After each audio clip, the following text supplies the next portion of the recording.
Hello बच्चों। आज यहाँ पे केमिस्ट्री के लेक्चर में ग्रुप 16 के एलिमेंट में हम आगे की केमिकल प्रॉपर्टीज़ के बारे में बात करेंगे।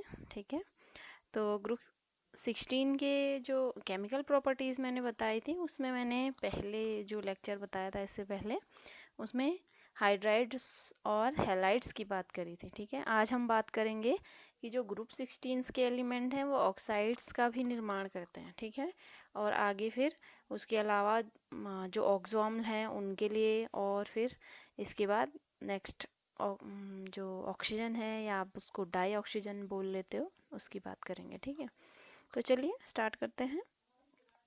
तो जो समूह 16 के तत्व हैं वो क्या करते हैं, अनेक प्रकार के ऑक्साइड्सों का निर्माण करते हैं। ठीक है, जब क्या ऑक्साइड्स का निर्माण करना मतलब क्या हो रहा है, समूह 16 के जो भी तत्व हैं सल्फर, सिलीनियम, टेलुरियम, पोलोनियम, यहाँ पे हम ऑक्सीजन नहीं लेंगे क्योंकि ऑक्सीजन से ही तो क्रिया करवानी है ना। ठीक है, तो क्या करते हैं ये तत्व, ऑक्सीजन से, ऑक्सीजन के एक एटम से, दो एटम से, तीन एटम से क्रिया करके अपने मोनोऑक्साइड, डाइऑक्साइड्स और ट्राइऑक्साइड्स का क्या करते हैं, निर्माण करते हैं। ठीक है, यहाँ पे मैंने क्या कर रखा है, देखो जो सल्फर है, सल्फर एक क्या कर रहा है, सल्फर मोनोऑक्साइड। ठीक है, ऐसी टेलुरियम ऑक्साइड है, पोलोनियम ऑक्साइड्स है। ठीक है, तो अलग अलग ऑक्साइड्सों का क्या कर रहे हैं, निर्माण कर रहे हैं। ऐसी डाई ऑक्साइड भी है, ट्राई ऑक्साइड भी है। जब दो ऑक्सीजन एटम होंगे तो डाई ऑक्साइड बोल लोगे, तीन होंगे तो ट्राई बोल लोगे। ठीक है, सल्फर क्या करता है, हेप्टा ऑक्साइड का भी निर्माण करता है जिसको आप H2O7 बोलते हो। इसके अलावा अदर ऑक्साइड्स भी मैंने यहाँ पे लिख दिए हैं। ठीक है, तो आप इनको नोट कर लेना। ठीक है, अब देखो आगे क्या है, इन ऑक्साइड्स के बारे में थोड़ा सा जान लेते हैं। ठीक है, कि क्या होता है, सेलेनियम जो है इसके अतिरिक्त समूह के सभी तत्व क्या कर रहे हैं, आप यहाँ पे देख रहे होंगे कि सेलेनियम ही एकमात्र ऐसा है जो क्या नहीं कर रहा है, यहाँ पे कोई भी मोनोऑक्साइड का निर्माण नहीं कर रहा है। ठीक है ना, हो गया। अब इसके अलावा जो डाइऑक्साइड्स है इसमें सभी तत्व क्या करते हैं, ऑक्सीजन से सीधे संयोग करके क्या बनाते हैं, इस तरह से SO2, selenium O2, tellurium dioxide, polonium dioxides का निर्माण करते हैं। ठीक है, सल्फर डाइऑक्साइड्स के बारे में थोड़ा सा बता देती हूँ। सल्फर डाइऑक्साइड का कि ये क्या होता है, सामान्य ताप पर गैसीय अवस्था में पाया जाता है। ठीक है ना, और इसकी संरचना जो होती है SO2 अणु की, इसकी वो कैसी होती है, कोणीय होती है। ठीक है ना, हो गया। इसमें जो बंद कोण होता है वो 119 डिग्री का होता है। ठीक है ना, और जो क्या हम आप बोलोगे इसमें संकरण, इसमें sp2 हाइब्रिडाइजेशन होता है क्योंकि मैंने बता दिया कि एंगुलर इसका क्या होता है, स्ट्रक्चर होता है। ठीक है ना, और क्योंकि इसमें क्या होता है, जो सल्फर है वो मतलब जो सेंट्रल एटम समझ लो आप, वो सल्फर है यहाँ पे। ठीक है, तो उसमें क्योंकि d ऑर्बिटल्स होते हैं तो p पाई और d पाई पी पाई क्या बनते हैं, ऑर्बिटल बनते हैं जब ये क्या करता है, दो ऑक्सीजन के साथ डबल बॉन्डेड रहता है। ठीक है ना, तो इस तरह से क्या होता है, दो बॉन्ड्स का निर्माण करता है। ठीक है ना, कौन सा वाला मैंने कहा, एक ऑक्सीजन क्या करेगा, पी पाई का निर्माण करेगा और दूसरा डी पाई पी पाई का। ठीक है ना, क्योंकि क्या है यहाँ पे मैंने कहा sp2 हाइब्रिडाइजेशन है। ठीक है ना, हो गया। चलिए आगे थोड़ा सा सेलेनियम और जो टेलुरियम है इनके डाइऑक्साइड्स क्या पाए जाते हैं, ठोस अवस्था में पाए जाते हैं। ठीक है ना, और इनकी पॉलीमेरिक चेन और लेयर स्ट्रक्चर का ये फॉर्मेशन करते हैं। ठीक है ना, सेलेनियम और टेलुरियम डाइऑक्साइड्स, हो गया। ठीक है, चलिए ट्राइऑक्साइड्स में बात कर लेते हैं। ट्राइऑक्साइड में क्या करता है, इस समूह के मतलब जो समूह 16 है ये सारे के सारे तत्व क्या करते हैं, MO3 प्रकार का, ठीक है, क्या करते हैं, ट्राइऑक्साइड्स का निर्माण करते हैं। M आपके कोई भी धातु ले लो और O यानी ऑक्सीजन कितने हैं, 3 ले रखे हैं। ठीक है ना, हो गया। तो इस तरह से क्या है, ट्राइऑक्साइड बनते हैं। ठीक, ये हो गया। तो ये है, इसके बाद चलिए नेक्स्ट देख लेते हैं। अब है ऑक्सो अम्ल। ठीक है, सल्फर क्या करता है, अनेक ऑक्सो अम्लों का निर्माण करता है। सल्फर की ये प्रॉपर्टीज़ है। ठीक है, जैसे यहाँ पे मैंने कुछ दे रखे हैं आपको, सल्फ्यूरस अम्ल हो गया, ठीक है, सल्फ्यूरिक अम्ल हो गया, थायोसल्फ्यूरिक अम्ल हो गया, इनका क्या करता है, निर्माण करता है। ठीक है ना, इसके अलावा और भी हैं, परऑक्सी मोनोसल्फ्यूरिक एसिड आप बोलते हो, peroxo peroxy di sulphuric acid बोल लेते हो, डाई थायोनिक, यहाँ पे थायो सल्फ्यूरिक एसिड है, डाई थायो थायोनिक एसिड भी होता है, ठीक है ना, डाईथायोनिक या डाईथायोसल्फ्यूरिक एसिड आप बोल लो, ठीक है। तो इस तरह से अलग अलग सल्फ्यूरिक एसिड या ऑक्सो अम्ल, जो सल्फर है वो क्या करता है, अलग अलग ऑक्सो अम्लों का, ऑक्सो अम्ल मतलब सल्फर तो है ही उस पर, सल्फर क्रिएट कर रहा है तो सल्फर तो होगा ही, ठीक है, ऑक्सीजन प्रेजेंट रहेगा, ठीक है, और अम्ल है तो हाइड्रोजन की प्रेजेंस तो होगी होगी, ठीक है। तो जैसा आपको सबको यहाँ पे दिख रहा है, देखो सभी अम्लों में क्या है, हाइड्रोजन भी है, ऑक्सीजन तो है ही, यहाँ क्या है, सल्फर है। जहाँ पे भी सल्फर प्रेजेंट होता है वहाँ हम क्या कर लेते हैं, थायो, यहाँ पे देखो 2 सल्फर उपस्थित हैं, ठीक है। इस तरह से सल्फ्यूरस अम्ल में भी देखो सल्फ्यूरिक सल्फर तो रहेगा ही, H भी है और O भी है, और एक यहाँ पे लोन पेयर ऑफ इलेक्ट्रॉन है ना, क्योंकि मैंने बताया था आपको कि इनकी क्या प्रॉपर्टीज हो गई है, +2 +4 एंड +6 की, ठीक है ना। तो यहाँ पे 2 यहाँ पे हो गए, 3 4 यहाँ पे हो गए, क्योंकि ये यहाँ पे 6 ऑक्सीडेशन स्टेट में है, तो 2 ये हो गए, ठीक है, 2 इलेक्ट्रॉन मतलब इसने ऑक्सीजन के साथ साझा किए हैं, एक इसके साथ और एक इसके साथ, तो 4 ये हो गए और 2 ये बच रखे हैं यहाँ पे, तो lone pair of electron as a count होते हैं, ठीक है, तो 6 हो गया है, ठीक। इसी तरह से सल्फ्यूरिक एसिड में भी यहाँ पे देख लो, 2 इधर काउंट कर लो, 2 4 5 और 6, ठीक है। तो यहाँ पे भी इसकी ऑक्सीडेशन स्टेट क्या है, 6 है, लेकिन कोई भी लोन पेयर ऑफ इलेक्ट्रॉन नहीं है।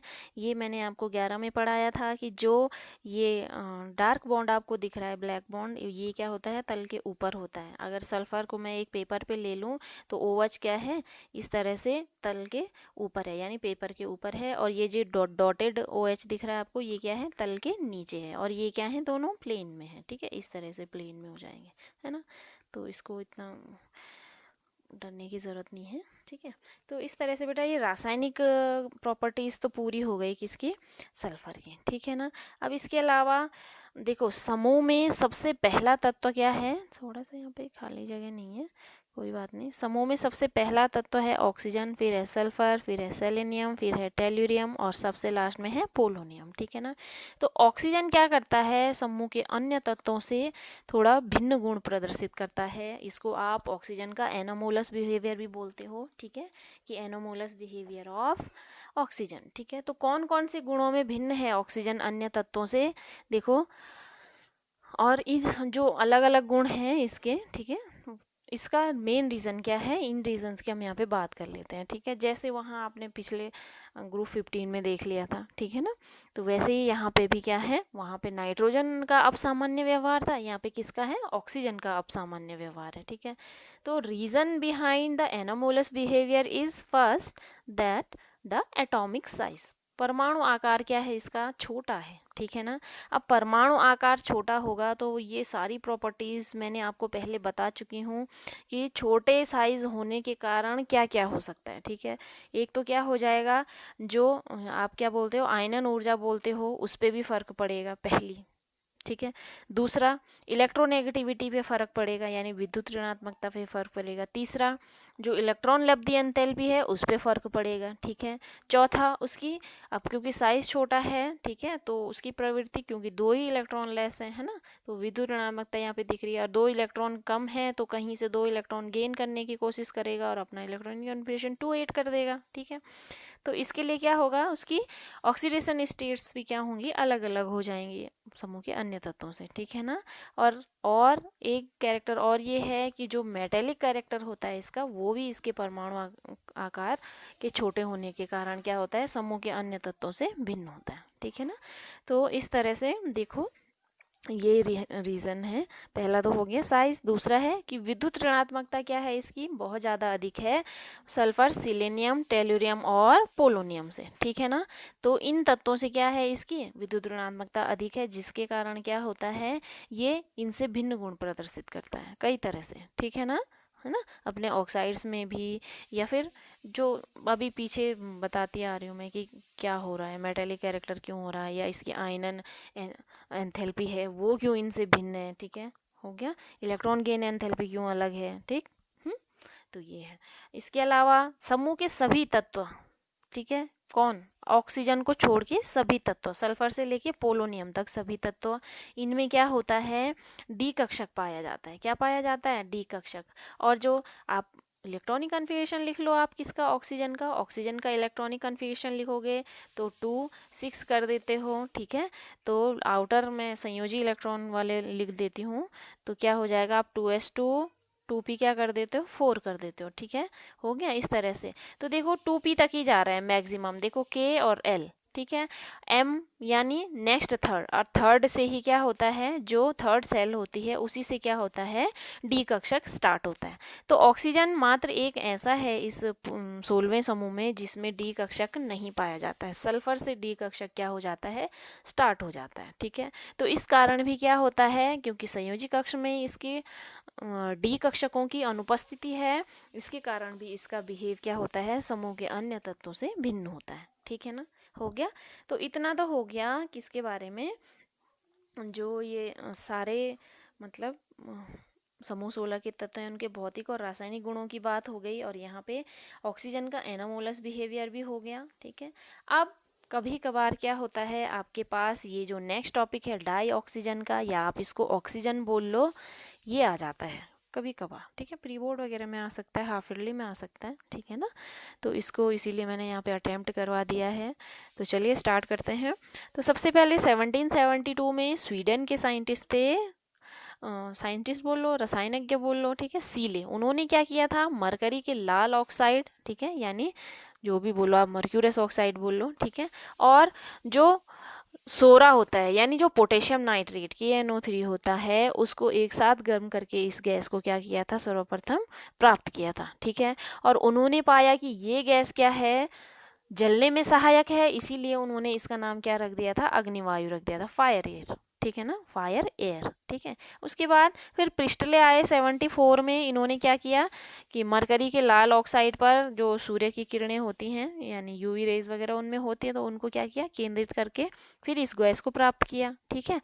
तो फिर उसके बाद आगे 76 में केमिस्ट्री के फादर ऑफ केमिस्ट्री, ठीक है, केमिस्ट्री के जो जनक थे लेवोशिए, उन्होंने क्या किया, इस गैस के गुणों का अध्ययन करके बताया कि ये गैस क्या है, पदार्थों के जलने में सहायक है, खुद नहीं जलती है, ठीक है, पदार्थों के जलने में ये क्या है, सहायक है।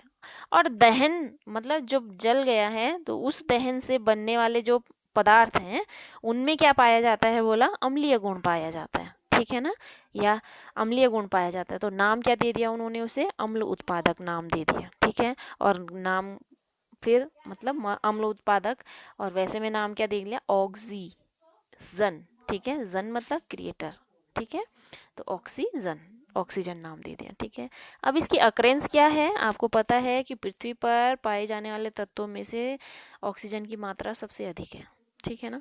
इसके अलावा जल में बात कर रहे हैं, जल में ये 89% पाई जाती है बाहर बाहर के अनुसार, ठीक है ना। और वायु में कितनी पाई जाती है, 1/5 भाग वायु का क्या है, ऑक्सीजन है, ठीक है ना।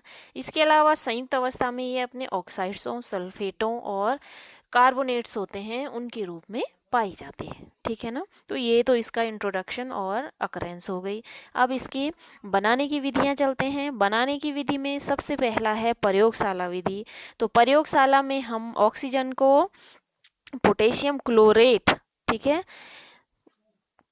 की क्रिया, या फिर आप ऐसे बोलो पोटेशियम क्लोरेट हमने लिया है, और मैग्नीज डाइऑक्साइड को हम क्या कर रहे हैं उसमें एज अ कैटलिस्ट यानी उत्प्रेरक क्या कर रहे हैं, डाल दे रहे हैं KClO3 में यानी पोटेशियम क्लोराइड में, ठीक है। और थोड़ा सा उसको गर्म कर देंगे तो हमें क्या मिल जाएगा, ये पोटेशियम क्लोराइड मिल जाएगा, और 3 मोल्स मिल जाएंगे किसके, ऑक्सीजन के, ठीक है ना। हो गया।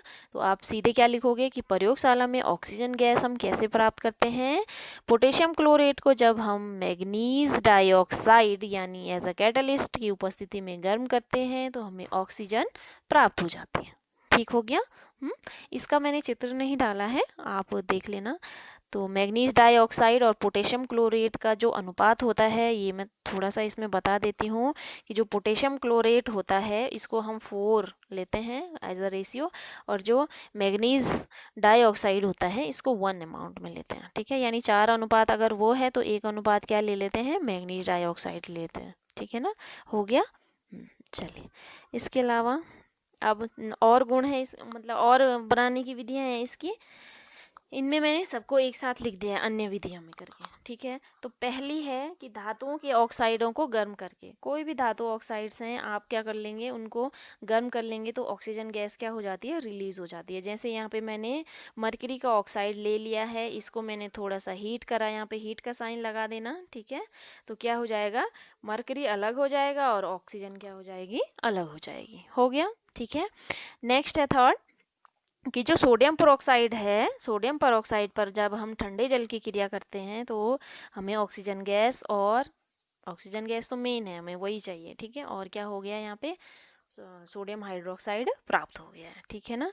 तो आप लिख लेना अपने उससे कि जब हम क्या करते हैं, सोडियम पेरोक्साइड पर जल को थोड़ा थोड़ा बूंद बूंद ड्रॉप बाय ड्रॉप करके डालते हैं तो ऑक्सीजन गैस प्राप्त हो जाती है, ठीक है। और जो कास्टिक सोडा है या सोडियम हाइड्रोक्साइड है वो क्या रह जाता है, शेष रह जाता है, ठीक है।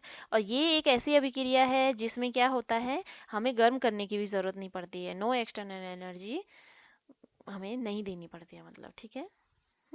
हो गया। इसके बाद चलो ऑक्सीजन के गुणों की बात करते हैं।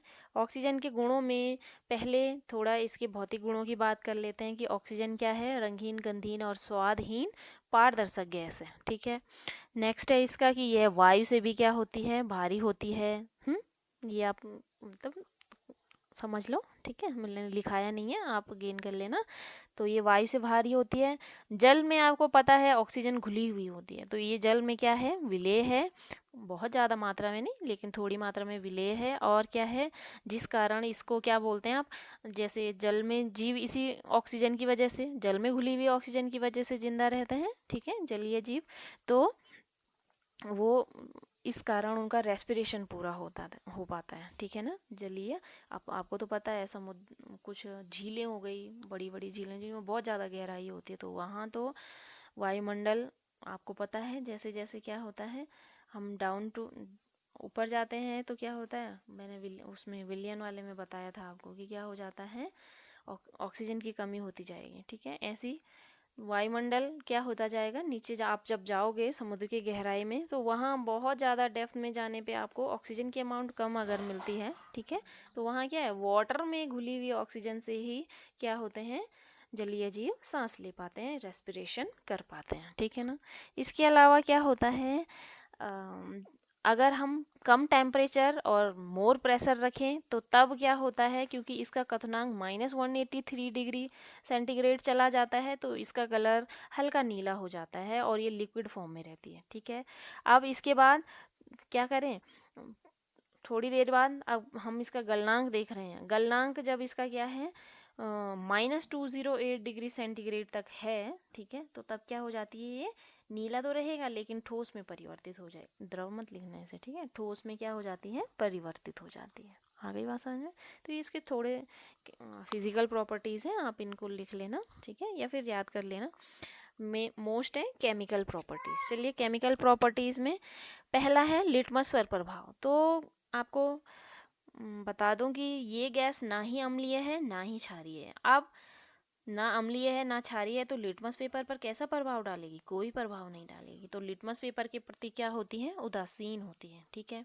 दहन में सहायक, अभी मैंने बताया कि ये क्या है, जलने में सहायक है, स्वयं तो नहीं जलती है परंतु वस्तुओं के जलने में सहायक होती है। इसके लिए आपको 9-10 से ही मैं बताती आ रही हूँ, आप मोमबत्ती ले लीजिए, खुली मोमबत्ती आप जला के छोड़ दीजिए, वो जलती रहेगी। आप थोड़ी देर बाद क्या करो, उसके ऊपर उल्टा करके ग्लास रख दो, तो जब तक ऑक्सीजन रहेगी वो जलेगी, तुरंत उसके बाद मतलब जितना भी ग्लास के अंदर ऑक्सीजन होगा तब वो जलेगी, उसके बाद क्या हो जाएगी, तुरंत बुझ जाएगी। तो ये मतलब एक क्रियाकलाप हो सकता है, एक्टिविटीज़ में आप इसको ले सकते हो कि हाँ ऑक्सीजन जलने में सहायक है, मोमबत्ती के जलने में सहायक है, ठीक है ना, हो गया। अब नेक्स्ट कैरेक्टर है इसका कि ये धातुओं के साथ क्रिया करके क्या बनाती है, ऑक्साइड्स बनाती है, ठीक है। यहाँ पे मैंने ये तीनों ही धातुएं ले ली हैं, मैग्नीशियम, कैल्शियम और आयरन ले लिया है, तो ये तीनों के उनके क्या बना देगी, ऑक्साइड्स बना देगी। यहाँ पे क्या बना दिया, मैग्नीशियम ऑक्साइड बना दिया, यहाँ पे कैल्शियम ऑक्साइड बना दिया, यहाँ पे आयरन ऑक्साइड बना दिया, ठीक है। आप उसको मैंने इस बताया था आपको सॉलिड स्टेट वाले चैप्टर में कि ये क्या होता है, फेराइट होता है, ठीक है ना, हो गया। तो इस तरह से। चलिए, इसके बाद नेक्स्ट कैरेक्टर है कि अधातुओं के साथ अब कैसे क्रिया करती है। अधातुओं के साथ भी क्रिया करके क्या बनाएगी, उनके ऑक्साइड्स बनाएगी, ठीक है ना। तो देखो अधातु यहाँ पे आप कैल्शियम, सल्फर, फॉस्फोरस वगैरह ले लो। तो मैंने कैल्शियम बोल रही हूँ मैं, कार्बन, सल्फर, फॉस्फोरस ले लो, ठीक है। तो इनसे क्रिया करके क्या बना देगी, उनके ऑक्साइड्स बना देगी। तो कार्बन और सल्फर से यहाँ पे डाइऑक्साइड बना रखा है। अगर आप क्या करते हैं, फॉस्फोरस के साथ अभिक्रिया कर देते हैं ऑक्सीजन की, तो वो क्या बनाती है, फॉस्फोरस के पेंटा ऑक्साइड्स बनाती है, ठीक है। तो पेंटा ऑक्साइड्स के लिए क्या करेगी वो, यहाँ पे आप 4p ले लो, ठीक है। क्या ले लो, 4p ले लो। तो 4p लिया प्लस 5O2 कर लो, ठीक है। इनकी ऑक्सीडेशन स्टेट के हिसाब से मैं कर रही हूँ। तो आप क्या बना दोगे, 2p2O5। तो क्या हो जाएगा, फॉस्फोरस पेंटा ऑक्साइड हो जाएगा, ठीक है ना। तो इस तरह से आप यहाँ पे अधातुओं के साथ अभिक्रिया वाले में ये वाले रिएक्शन भी लिख लेना, ठीक है, हो गया।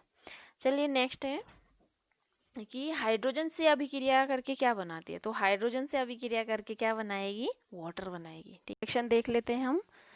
2 मोल हाइड्रोजन के ले रखे हैं, 1 ऑक्सीजन का ले रखा है, और इलेक्ट्रिक स्पार्क अगर इसमें करवाते हैं तो 2 मोल वाटर के इसमें बन जाते हैं, ठीक है। चलिए नेक्स्ट रिएक्शन है कि ऑक्सीजन हाइड्रोजन क्लोराइड के साथ क्रिया करके क्या बनाता है, ठीक है। तो हाइड्रोक्लोरिक अम्ल बोल लो या हाइड्रोजन क्लोराइड बोल लो के साथ ऑक्सीजन 450 डिग्री सेंटीग्रेड या आप सीधे डायरेक्ट 600 डिग्री सेंटीग्रेड टेम्परेचर ले लो, ठीक है। और copper chloride as a catalyst हम यहाँ पे लेंगे, ठीक है। तो आप ऐसे लिख लेना यहाँ पे, ठीक है, एरो के ऊपर कि 450 डिग्री सेंटीग्रेड और कॉपर क्लोराइड ले लेना, ठीक है, CuCl2 ले लेना, ठीक है। इनकी प्रेजेंस में जब हम क्या करते हैं, इनकी रिएक्शन कराते हैं इन दोनों की, ठीक है, तो क्या मिलता है, क्लोरीन बन जाती है और वाटर के 2 मोल बन जाते हैं, ठीक है ना। आ गई बात समझ में। तो आप सीधे कह लेना कि हाइड्रोक्लोरिक अम्ल की ऑक्सीजन के मिश्रण को 450 डिग्री सेंटीग्रेड पर कॉपर क्लोराइड उत्प्रेरक की उपस्थिति में प्रवाहित करने पर क्लोरीन गैस का निर्माण हो जाता है। तो उपयोग में इसका पहला आप खुद से भी लिख लेना कि ऑक्सीजन क्या है, प्राणवायु है, क्योंकि ये क्या है, जीवधारियों की श्वसन क्रिया के लिए अत्यंत आवश्यक है, ठीक है ना। तो पृथ्वी पर रहने वाले जितने भी प्राणी हैं सारे ही क्या करते हैं, ऑक्सीजन वायु से क्या करते हैं, ऑक्सीजन वायु से प्राप्त करेंगे या जल से प्राप्त करेंगे, कहीं ना कहीं से ऑक्सीजन क्या करते हैं, प्राप्त करते हैं, ठीक है ना, हो गया। इसके अलावा ऑक्सीजन का कृत्रिम श्वसन में भी उपयोग किया जाता है, ठीक है ना, हो गया। तो ये हो गया। इसके अलावा और क्या लिखोगे कि जो ऑक्सीजन है वो ऑक्साइड बनाने में और ऑक्सीकारकों के रूप में भी क्या होती है, प्रयुक्त होती है, ठीक है ना। इसके अलावा धातुओं को जोड़ने के लिए एज अ वेल्डिंग, जो आप वेल्डिंग का काम कर देखा होगा आपने, ठीक है। तो वहाँ पे हम ऑक्सी हाइड्रोजन ज्वाला और ऑक्सी एसिटिलीन ज्वाला का यूज़ करते हैं वेल्डिंग के लिए, ठीक है ना। तो वहाँ क्या होता है, धातुओं को जोड़ने के लिए, टूटी धातुओं को जोड़ने के लिए क्या वेल्डर समझ लो, एज अ वेल्डर भी क्या आती है, काम आती है, ठीक है ना। और लास्ट है इसका कि ये इससे क्या होता है, नाइट्रिक अम्ल, सल्फ्यूरिक अम्ल, और अभी हमने यहाँ पे इस रिएक्शन में देखा था कि क्लोरीन बनाने में भी क्या हो रही थी, ये प्रयुक्त हो रही थी, ठीक है ना, हो गया। तो ये है। चलिए इस लेक्चर में फ़िलहाल इतना ही है। आप पढ़ते रहिए और समय से काम करिए, ठीक है ना। अच्छा, मैं इस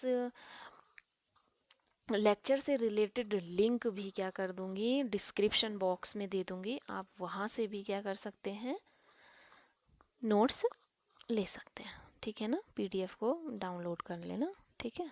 चलिए पढ़ते रहिए।